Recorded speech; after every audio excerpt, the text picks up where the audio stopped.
Good morning, traders. It is June 1st, 2016 at 8:01 a.m. Chicago time on a Wednesday. Thanks for joining me. Derivatives trading involves substantial risk of loss and is not suitable for all investors.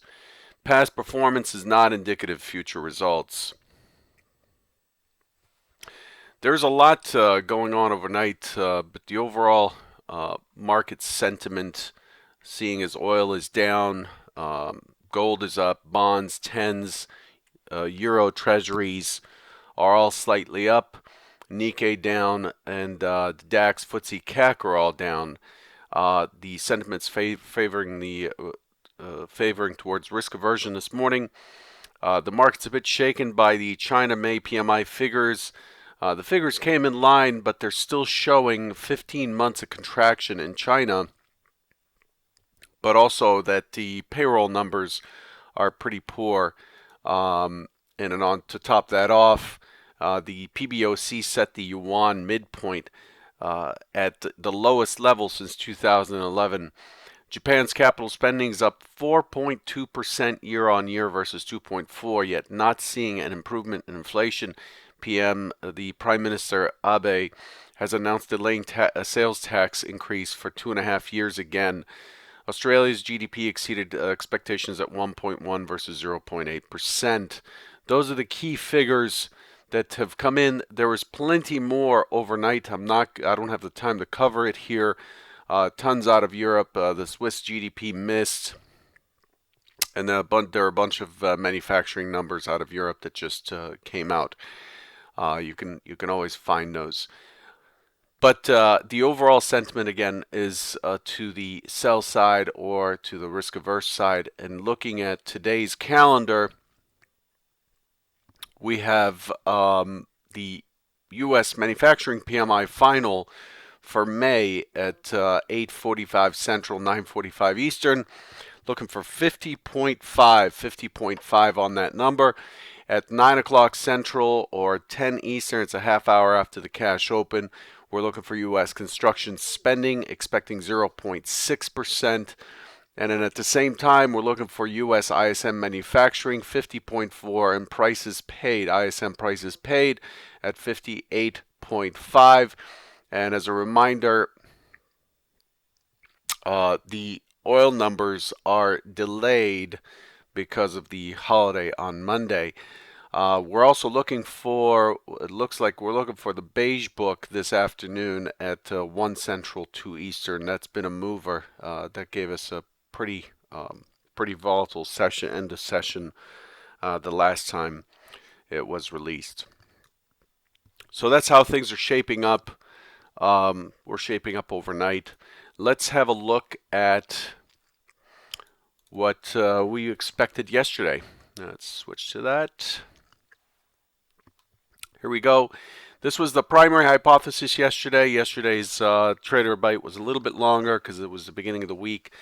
But overall, that was the primary hypothesis. We were looking for the market to open in an open auction and to test lower down into 96 and then potentially catch a bounce for a continuation trade to all-time highs. That was the way the market was positioned. That was the most likely idea. That didn't work out though. The market was not in favor of that, and that's just why we call them hypotheses. The market was very much in favor of the secondary hypothesis. We got the initial open auction out of range. We did not get a push into the overnight high, but that's not the point of the hypothesis. The point of the hypothesis is that we are likely to push down and test lower, and we did. We pushed into the prior day's range. We tested the point of control. We were unable to exit the range. Very well, and then continued lower. We didn't quite get to the 2087.50 though. Just could not continue lower. So let's take a look here. So that was hypo 2, and again, just for full review, hypo 3 was an open drive. remote probability, but given that we are on the edge, we are on the very edge of our balance zone against all-time highs with a gap up. The open drive had a decent probability yesterday. Looks like I'm having some frames dropping here. Okay, so this is what we got. Switch back to 15 minutes.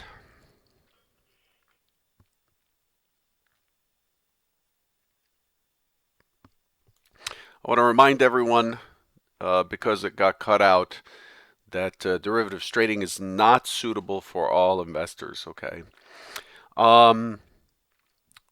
So here's what we got. This was yesterday. As I said, open auction, tested up to 2101.50, came down, tested the point of control, chopped around in there, and then finally pushed through.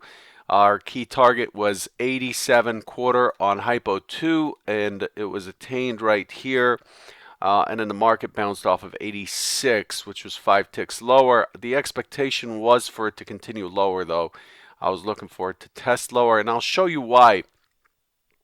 The reason I expected lower is if I push this profile forward, if you watch right here how this profile develops, you'll see that it is expanding upwards and filling in upwards, but it's leaving a very sharp point of control. So as we add in Friday here, bar by bar, you can see the volume increasing.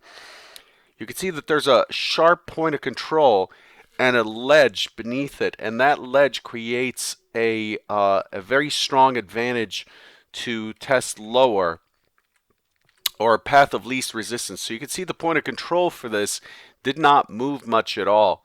The point of control remained at around 87.50. It upticked, but below it, there's nothing here as far as volume. The market has dropped. The volume dropped off so quickly because of this Wednesday run up after the gap, and then we have a gap zone marked in gray here. I know this is crowded. It is terribly crowded right now in the ES.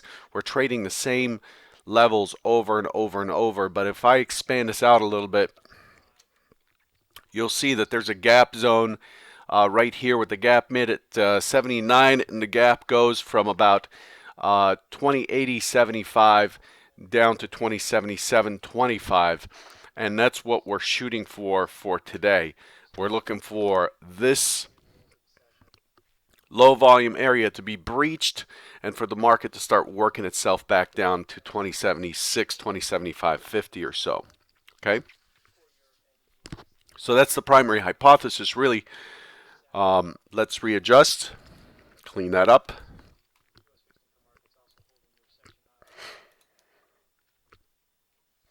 So you can see we're falling back into balance. We're falling back into balance here. So we're extending this micro composite all the way out to yesterday, and we're starting to move lower. The overnight high at 99.25, and the market's not able to move itself up from the overnight lows. The expectation this morning is for an open auction and then an attempt higher, again, an open auction, because we are imbalanced. Remember, we've been imbalanced for so long, so you're hearing me say that over and over, and I'm not trying to sound like a broken record, but you're going to hear me say that over and over because that's the condition we're under.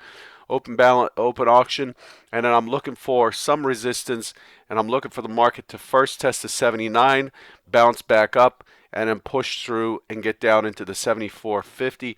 I'm going to point out the 69.50 right here in red.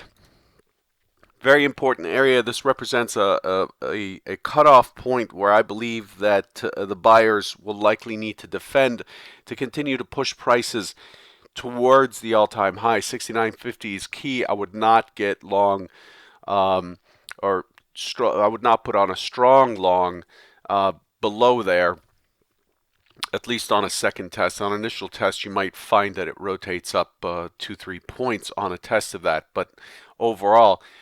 If it gets down to 69.50, you're likely to see buyers liquidating below there. But that's Hypo 1 for today.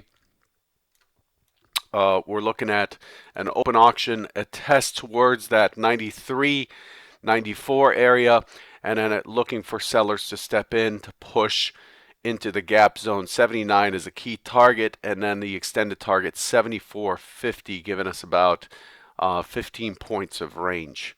That's how things are shaping up right now. And then the secondary hypothesis, again, let's take a look at our overnight here. You can see that the overnight had a double distribution, okay, a double distribution profile with a mid and an LVN at 91, and that's the price that I'm going to be looking at for initial resistance. This is where the overnight session comes in and is important. We continue to push to extend the range downwards towards the overnight low, and 91. The 91-92 area marks the key area of resistance on the open, but only on the open. And so again, as I said, for Hypo 1, a push potentially to 92, 93 at the most, looking for a short down into 79. That would be the primary play. The secondary play, open up, test lower, push down towards the gap zone, find a base, and then push back in towards 93, and then spend the rest of the session in balance.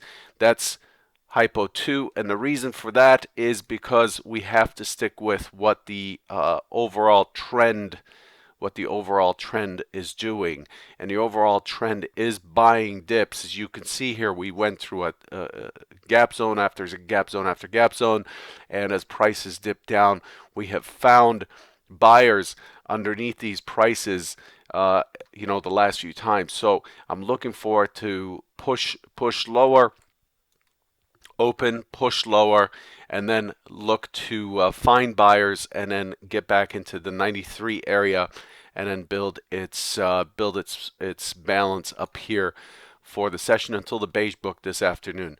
That would be Hypo 2. I'm going to leave you with those two hypos because I don't want to make this an extra long video, but that's how things look. Stage 5 traders, I want to remind you we're doing a trader intervention today. We're looking at someone's trades and are going to discuss what the issue is with his performance. So that'll be covered today at noon Central. We'll talk to you then. Take care.